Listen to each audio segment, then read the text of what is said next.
While the country is now on alert level 3 of the lockdown, President Cyril Ramaphosa announced yesterday that tighter measures are needed as COVID-19 infections increase. Restrictions include a revised curfew from 10 p.m. to 4 a.m.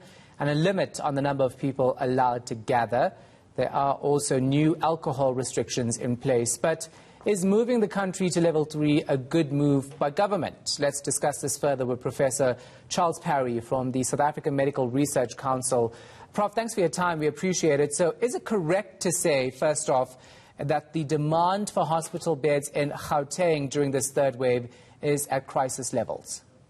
That's how I understand. I think we're close to about 5,000 people in hospital now in Gauteng with COVID-19. And from the people I've spoken to, it seems that it is critical and you can't always get a bed if you need it. So, yes, I think in Gauteng it is.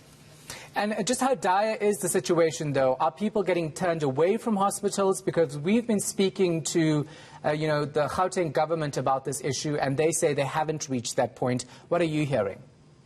Well, I'm hearing from sort of emergency room doctors, for example, that it's incredibly busy and that they're under a lot of pressure and it can't get much worse. So perhaps there is capacity at the moment, but certainly as the third wave increases, in a week or two, it's going to be very dire. So I think action needs to be taken before it gets to that point.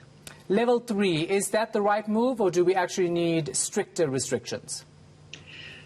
Well, it's hard to tell. If you're looking, it depends what your goal is. I think, the president was clear we need to wear masks. And, you were talking about restaurants and bars closing at 9 o'clock. That will help somewhat because, people leaving then won't be staying out late into the night. And when people drink, they're less likely to socially distance and wear masks and things like that. So certainly that will help. But, when we're looking at if the goal is to increase capacity at hospitals, then probably it's not sufficient, particularly in an area like Gauteng. And so should we actually have approached this in a provincial manner then, given the numbers in Gauteng are much higher than the rest of the provinces and the rest of the country? Well, that's, I think there is some merit in that. If you're talking about alcohol, that's much more difficult when you're talking about a province like Gauteng.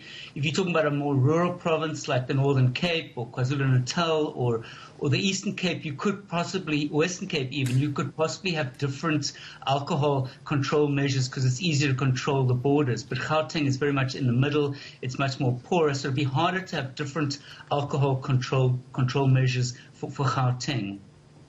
And Prof, lastly, just in terms of the measures regarding alcohol sales, I know you mentioned this briefly, but 10 to 6 p.m. Monday to Thursday, the reality is people stock up on booze and also party on the weekends. And we're also seeing large gatherings during the day at bars. That certainly is going to continue being super spreader events.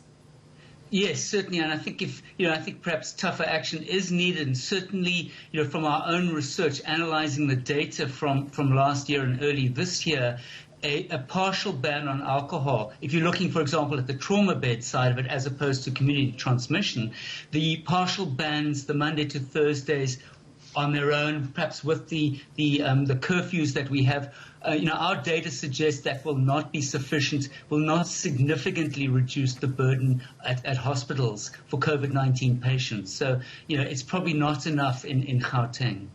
Let's move on to vaccines as the last topic we can discuss. The president, of course, seemed very optimistic about the number of people being vaccinated in South Africa, but it is a far cry from where we need to be. Yes, certainly. I mean, we're at about 4% of the population, and I know, certainly it would go a long way if we had 50% of the population vaccinated. But we're not there. We've got to work with reality, and certainly we need to upscale that dramatically. And we keep hearing of more vaccines arriving, and we hope they really do, and that we've got the capacity to roll them out. And that certainly will be, it's an important part of the solution, but we're not there yet. With 4% vaccinated, we have to look at these other measures. Thank you so much for your time and insights. Appreciate it. Professor Charles Parry from the South African Medical Research Council.